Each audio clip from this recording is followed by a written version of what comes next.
Hello, everyone. Thank you for coming into my presentation. Today, we're going to be talking about the analysis of internal ticketing systems for software engineers. This class is for my management of informational systems. It's my final assessment.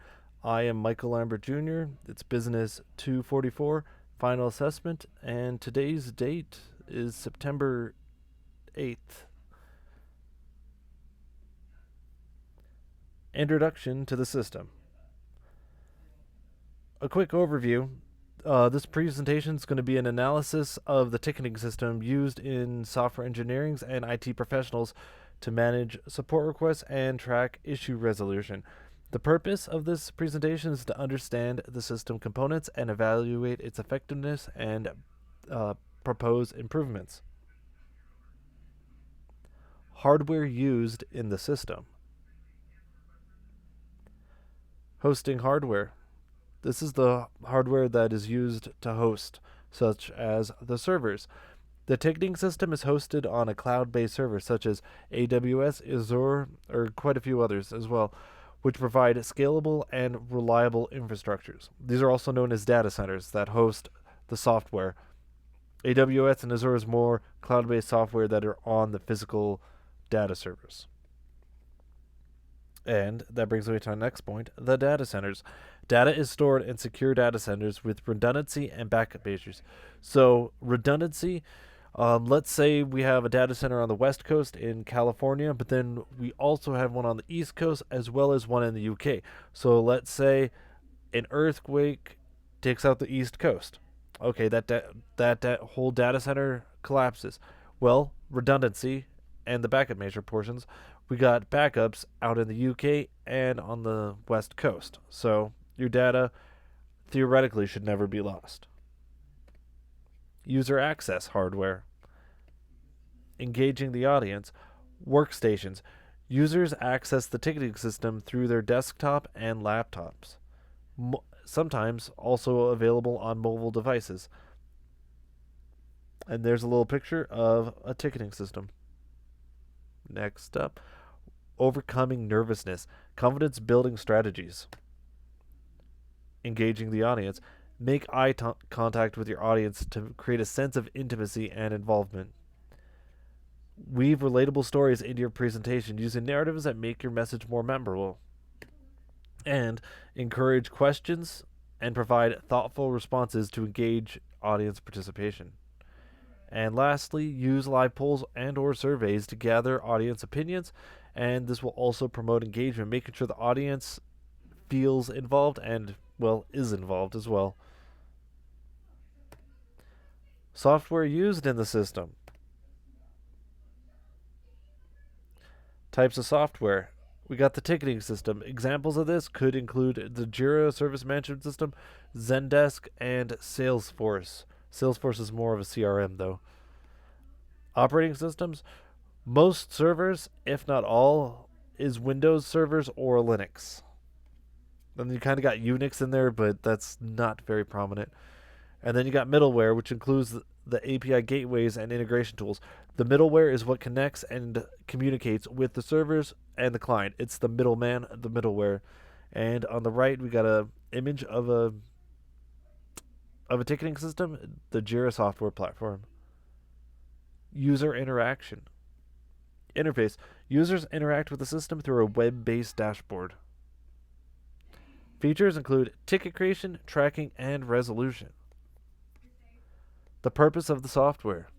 Why do we use it?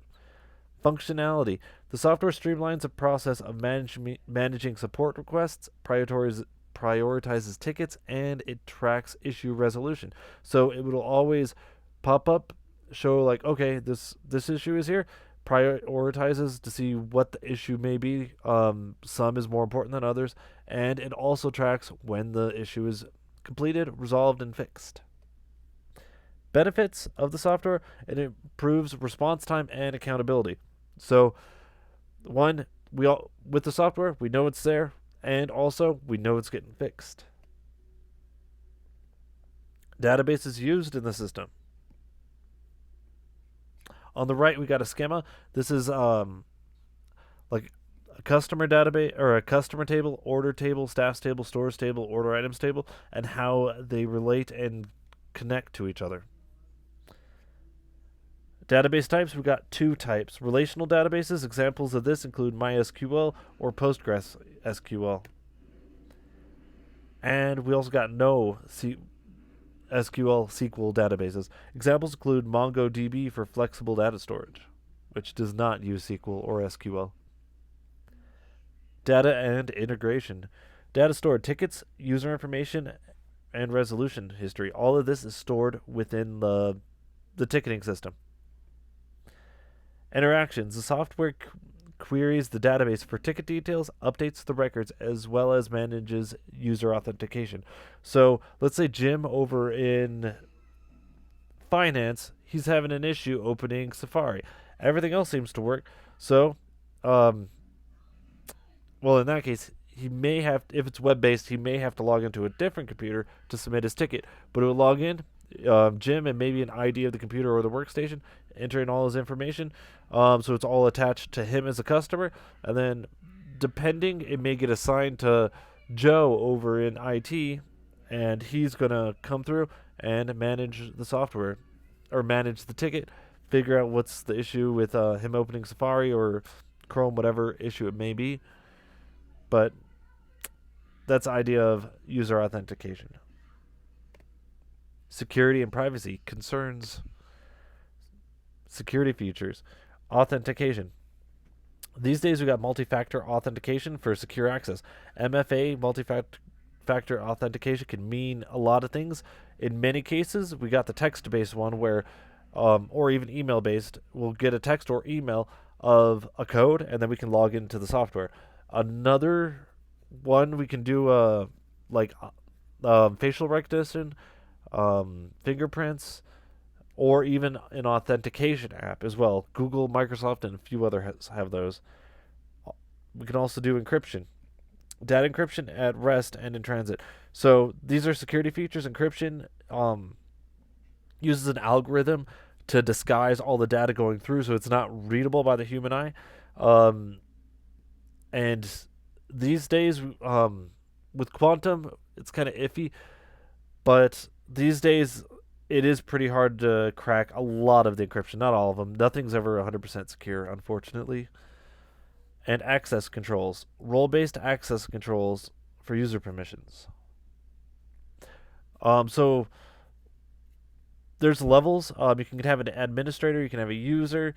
So these are the access controls. What do they have access to? You don't want a client to have full access of the administrator privileges and just overrun Jira or whatever ticketing system we are using. Privacy concerns. Regulatory compliance adheres to the regulations like GDPR for data protection. Risk assessment. Regular security audits and vulnerability assessments. It's very important to constantly consider the risk and audit our system to make sure this data cannot be accessed by anyone that shouldn't be accessing it. Purposes of the system. Business problem it solves. Primary problem solved. The problem. Inefficient management of support requests leading to delays and poor customer satisfaction. The solution.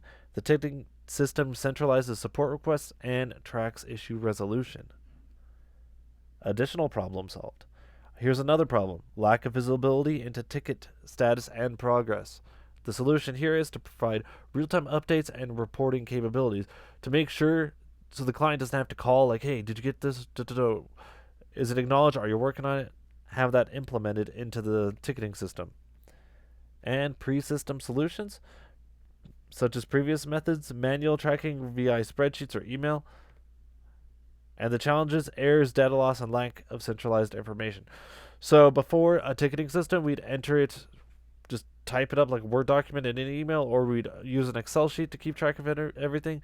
And if we went older than that, pen and paper possibly. That may be pretty old though. So the benefits of the ticketing system, it automatically tracks all this, puts the data into the databases, yada yada. So it's incredibly helpful for all parties involved, the IT software engineer professionals as well as the clients needing help. And I kind of touched on this. System benefits, improved efficiency. This creates faster response times and better issue resolution. Thus, tickets won't get lost to the mix. Enhanced reporting, detailed analytics, and performance metrics.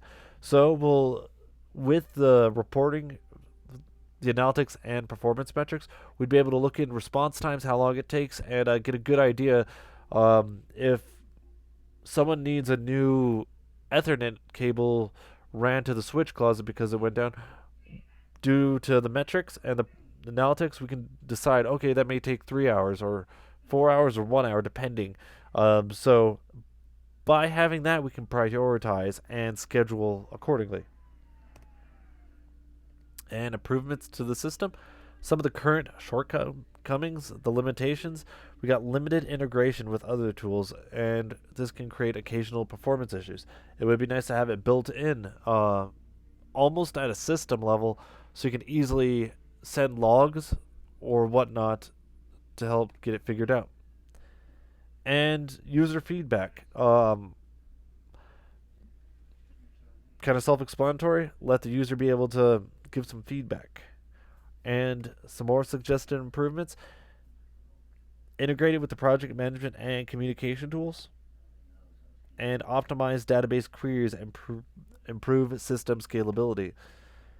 Impact of the improvements: we'll get efficiency gains, reduced resolution times, and better resource allocation. This will create cost savings, lower operational costs, and improved ROI.